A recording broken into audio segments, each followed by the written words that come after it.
नमस्कार दोस्तों, बात है 10 अप्रैल 1912 की। आरएमएस टाइटैनिक दुनिया का सबसे बड़ा और सबसे लग्जरियस जहाज जमाने की अपने पहले सफ़र पर निकलता है। जहाज साउथहैम्पटन इंग्लैंड से न्यूयॉर्क जा रहा है। इस जहाज में बड़े बड़े इंडस्ट्रियल से लेकर एक्टर और इमिग्रेंट्स बैठे हैं जो अमेरिका जा रहे हैं अपनी बेहतर ज़िंदगी की तलाश में।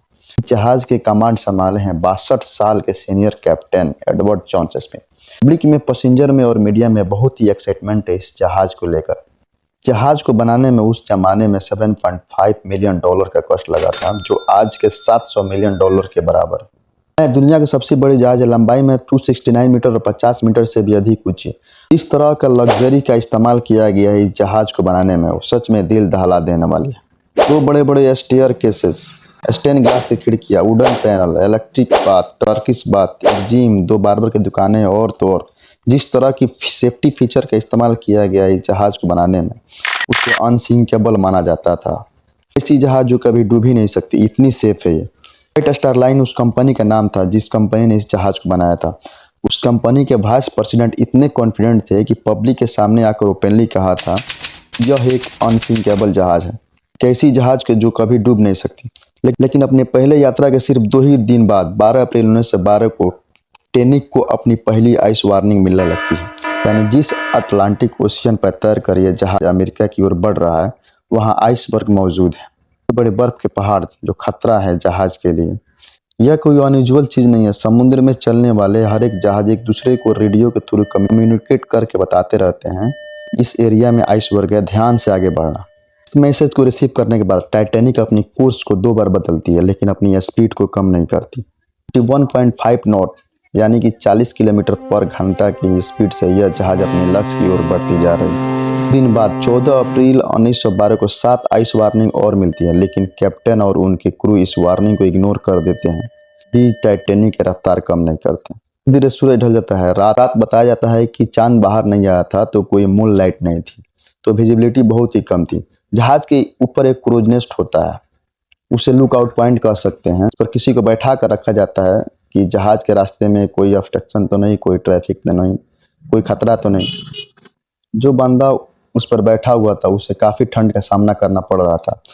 समुद्र में बहुत तेज हवाएं चल रही थी, ऊपर से रात का समय था। ठंडी हवाओं की वजह से आंखों से आंसू भी निकल रहे थे। रात के 11:39 पर फ्रेडरिक फ्रीड नाम का एक बंदा उस क्रूजनेस पर बैठा हुआ था।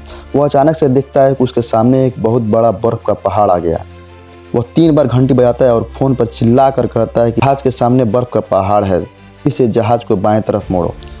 फर्स्ट ऑफिसर विलियम इस इंस्ट्रक्शन को सुनते हैं और इंजन रूम को संदेश देते हैं कि जहाज को लेफ्ट साइड में मोड़ो। लेकिन अनफॉर्चुनेटली बहुत ही लेट हो चुका है। सिर्फ 1 मिनट बाद 11:40 पर जहाज के पहाड़ से टकरा जाता है।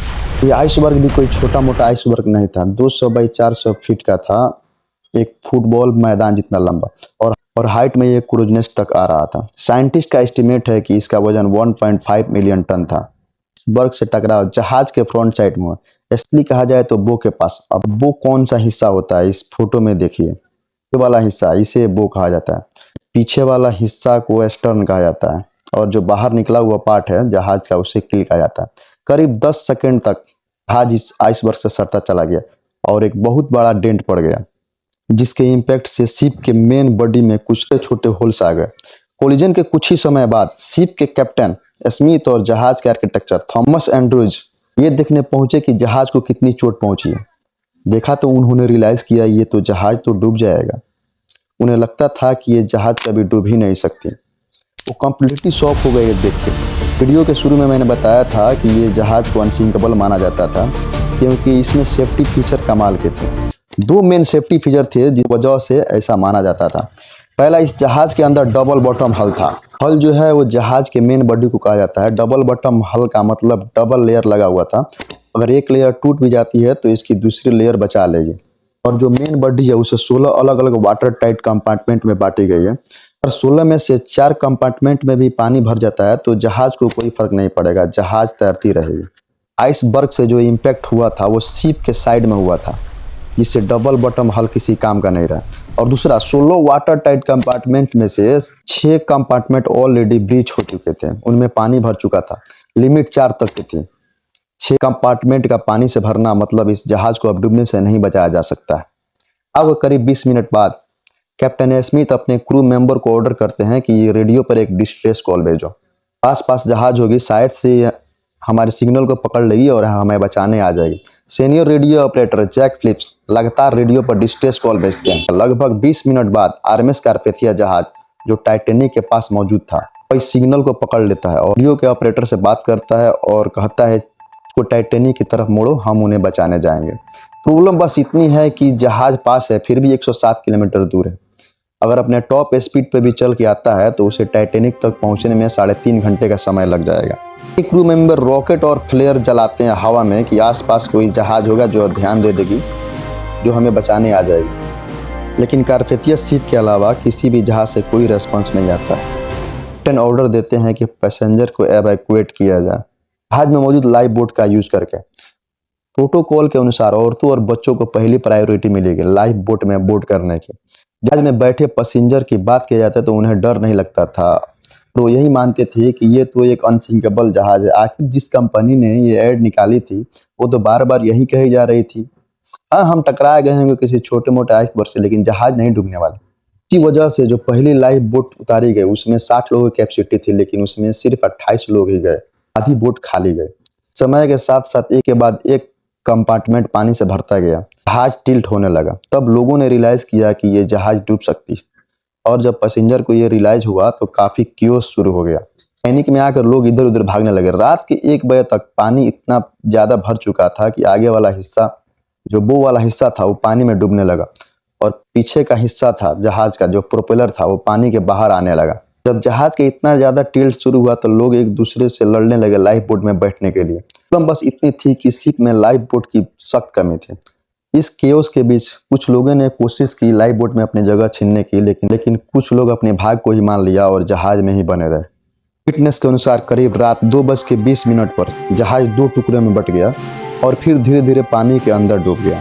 3 घंटा भी नहीं लगा जो कभी ना डूबने वाली जहाज समुद्र में डूब गया।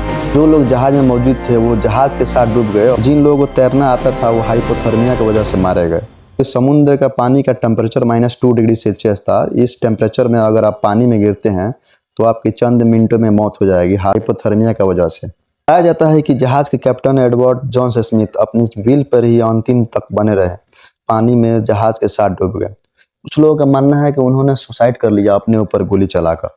आरएमएस कारपेथिया जहाज जो टाइटेनिक को बचाने निकला था वो इस लोकेशन पर पहुंचता है 3-4 बजे के करीब, 1 घंटा लेट उन लोगों को बचाने के लिए जो जहाज पर मौजूद थे। लेकिन जो लाइफ बोट में निकल गए थे उन्हें यह जहाज सक्सेसफुली बचा लेता है। टाइटेनिक के डिजास्टर के बाद बहुत सारे सवाल उठे, कई कंट्रोवर्सी हुई, कई इन्वेस्टिगेशन कराई गई और कुछ अनजान बातें सामने निकल कर आई, जिसे सुनकर सब लोग शॉक्ड रह गए। कैसा लगेगा दोस्तों अगर मैं आपसे कहूं कि उस रात एक और जहाज भी था जो टाइटेनिक से सिर्फ 37 किलोमीटर की दूरी पे था, जो टाइम पर पहुंच सकता था, टाइटेनिक के पैसेंजर को बचाया जा सकता था। सही सुना दोस्तों, उस जहाज का नाम था एसएस कैलिफोर्निया। टाइटेनिक के बर्फ से टकराने से सिर्फ 1 घंटा पहले आखिरी वार्निंग कैलिफोर्नियन से जहाज से ही आया था। उन्होंने कहा था सावधान, इस समुद्र में बहुत से आइसबर्ग है यहाँ। उसके बाद करीब रात 11:15 पर कैलिफोर्निया के जो रेडियो ऑपरेटर था उन्होंने अपने रेडियो स्विच ऑफ कर लिया था। कैलिफोर्नियन जहाज जो था वो रात को आगे नहीं जाना चाहता था, खतरे को देखते हुए, खतरे को समझते हुए रात में जहाज को रोक रखा था, रेडियो टर्न ऑफ था। यही वजह था कि इस कैलिफोर्नियन जहाज तक कोई डिस्ट्रेस सिग्नल नहीं पहुंच पाया। लेकिन यह जहाज टाइटेनिक के इतने करीब था कि जो लोग डेक पर मौजूद थे वो होराइजन पर से इस जहाज को देख सकते थे। लोगों को लाइफ बोट पर बैठाया जा रहा था तो एक ऑफिसर ने देख के कहा भी था, देखो को दूर एक जहाज दिखाई दे रहा है, वो जल्द ही हमें बचाने आ जाएगा, तो इतना चिंता करने की कोई जरूरत नहीं। लेकिन कैलिफोर्नियन जहाज तब भी नहीं पहुंचा जब हवा में रॉकेट उड़ाए गए और फ्लेयर छोड़े गए। रात के करीब 12 बजे बताया जाता है कि कैलिफोर्नियन जहाज पर जो क्रू मेंबर थे उन्होंने देखा था टाइटेनिक से और रॉकेट निकलते हुए। उन्होंने अपने कैप्टन स्टैनली लॉर्ड को भी बताया था, लेकिन कैप्टन स्टैनली लॉर्ड ने कहा कि यह कोई डिस्ट्रेस सिग्नल नहीं है, टाइटेनिक में अमीर लोग जा रहे हैं, वो पार्टी कर रहे होंगे।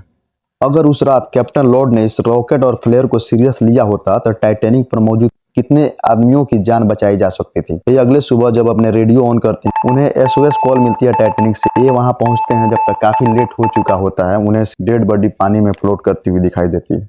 दोनों इंक्वायरी और इन्वेस्टिगेशन के बाद कैप्टन स्टैनली लॉर्ड पर ब्लेम डाली जाती है लेकिन इतने बड़े डिजास्टर के पीछे सिर्फ एक आदमी पे ब्लेम नहीं डाला जा सकता था, और भी काफी लोगों की गलतियां थी। शिप पर सफिशिएंट लाइफ बोट मौजूद ही नहीं था। जिस कंपनी ने इस जहाज को बनाया था उन्हें लगता था कि ये जहाज कभी डूब भी नहीं सकती, तो ये लाइफ बोट की क्या जरूरत है। टाइटेनिक के जो कैप्टन थे सेफ्टी ड्रिल तक कंडक्ट नहीं कराई थी। एक्चुअली जिस दिन टाइटेनिक जाकर आइसबर्ग से टकराया था उस दिन एक सेफ्टी ड्रिल होनी थी, लेकिन कैप्टन स्मिथ ने उसे कैंसिल कर दिया था। उन्हें लगता था ये इसकी क्या जरूरत है, ये तो अनसिंकेबल जहाज है। अगली गलती थी स्टीयरिंग व्हील पर मौजूद स्टीयरिंग मैन रॉबर्ट हिचेज की। तो रात जब ऊपर से संदेश आया था कि जहाज को बाईं तरफ मोड़ो, जहाज के सामने बर्फ का पहाड़ है, पैनिक में आकर रॉबर्ट हिचन ने इस मैसेज को मिसअंडरस्टैंडिंग कर दिया और जहाज को राइट साइड में मोड़ दिया। क्या डायरेक्शन था जो आइसबर्ग के और करीब लेके जा रहा था। ब्रिटिश इंक्वायरी ने भी पता लगाया कि इतनी सारी टाइटेनिक को वार्निंग दी गई कि आइसबर्ग है, स्पीड स्लो करो, लेकिन फिर भी टाइटेनिक अपनी रफ्तार कम नहीं की। आखिर इसके पीछे कारण क्या था? टाइटेनिक अपनी फुल स्पीड से आगे बढ़ती रही। इसके पीछे कई थ्योरी बताई जाती है, लेकिन एक पॉपुलर थ्योरी सजेस्ट करती है कि जोसेफ ब्रूस, जो व्हाइट स्टार लाइन के चेयरमैन और मैनेजिंग डायरेक्टर थे, कैप्टन स्मिथ को इन्फ्लुएंस करके रखा था, प्रेशर बना कर रखा था कि कुछ भी हो जाए जहाज की स्पीड कम नहीं होनी चाहिए। वह इस सफर को सिर्फ 6 दिन में ही कंप्लीट करना चाहते थे कि एक रिकॉर्ड टूट सके, दुनिया को दिखा सके कि टाइटेनिक न सिर्फ सबसे बड़ा सबसे महंगा बल्कि सबसे तेज चलने वाला भी जहाज है। कैसा ही इंसिडेंट हुआ था 14 अप्रैल 2 बजे दोपहर को टाइटेनिक को आइस वार्निंग मिल रही थी, तो कैप्टन स्मिथ ने उससे ब्रूस को ये दिखाया था काफी सारी वार्निंग मिल रही है, स्पीड कम कर लेनी चाहिए। जोसेफ ब्रूस ने उस पेपर को अपने पॉकेट में रख लिया ताकि बाकी क्रू मेंबर को पता ना लगे। इस एक डिजास्टर ने दुनिया भर में इस इंडस्ट्री को हमेशा के लिए बदल कर रख दिया। कई सारे रेगुलेशन और स्टैंडर्ड सेट किए गए कि ऐसे डिजास्टर फ्यूचर में ना हो। साल 1914 में एक इंटरनेशनल आइस पेट्रोल को बनाया गया, जिससे कि आने वाले शिप को वार्न किया जा सके उनके रास्ते में आने वाले आइसबर्ग से। International convention for the safety of life at sea (SOLS) एक ट्रीटी साइन करी गई, जिसमें नए स्टैंडर्ड सेट किए गए शिप्स को लेकर। जैसे कि एक लाइफ बोट रेगुलेशन बनाई गई, जितने भी जहाज हैं उन पर sufficient amount of life boat होनी चाहिए हर एक पैसेंजर के लिए। टाइटेनिक की जो रैकेज थी, जो टाइटेनिक पानी में डूबी थी, उसे ढूंढने में 70 साल से भी अधिक समय लग गया। वो सिर्फ सितंबर 1985 में ही था कि एक American ocean explorer Robert ballot और एक फ्रेंच ओशियनोग्राफर, इन्होंने ही समुद्र के अंदर टाइटेनिक के रैक को ढूंढा। समुद्र में 3810 मीटर यानी 3.8 किलोमीटर नीचे इसकी रैकेज पाई गई, जो 2 अलग अलग टुकड़ों में बटी हुई थी, जो दोनों टुकड़े एक दूसरे से 600 मीटर की दूरी पे थे। आज के दिन इतने सालों बाद जो शिप समुद्र के अंदर डूबी पड़ी है, इन्वायरमेंट ने इसे धीरे धीरे इरोड कर दिया। एक्चुअल शिप ऐसी दिखती थी, लेकिन आज के दिन इस शिप का सिर्फ इतना ही हिस्सा बचा हुआ। रिपोर्ट किया जा रहा है कि अलग अलग बैक्टीरिया और ऑर्गेनिज्म इसके मेटल फ्रेम को खाए जा रहे हैं। एक्सपेक्ट किया जाता है कि यह जहाज 2030 तक पूरी तरह पानी में खत्म हो जाएगी। लेकिन आज इतने सालों बाद भी टाइटेनिक का जो पैसिनेशन है वो लोगों के अंदर मन में जारी है। साल 2012 में एक ऑस्ट्रेलियन बिलियनियर ली पाल्मर ने प्लान किया था कि वो टाइटेनिक 2 बनाएंगे, एक ओरिजिनल टाइटेनिक जहाज का कॉपी कैट जहाज, लाइफ साइज मॉडल। उन्होंने कहा था कि वो सेम रूट पर चलेगी और उसमें एक एक चीज वैसे होगी जो ओरिजिनल जहाज में बनाई गई थी। ओरिजिनली उस प्रोजेक्ट को 2016 तक खत्म हो जाना चाहिए था, लेकिन बहुत सारे डिले के बाद आज 2024 तक खत्म नहीं हुआ। वीडियो पसंद आया हो तो टाइटन सबमरीन वाला वीडियो जरूर देखिएगा, और ऐसे ही इंटरेस्टिंग वीडियो देखने के लिए इस चैनल को सब्सक्राइब कीजिए। मिलते हैं अगले वीडियो में, तब तक के लिए धन्यवाद।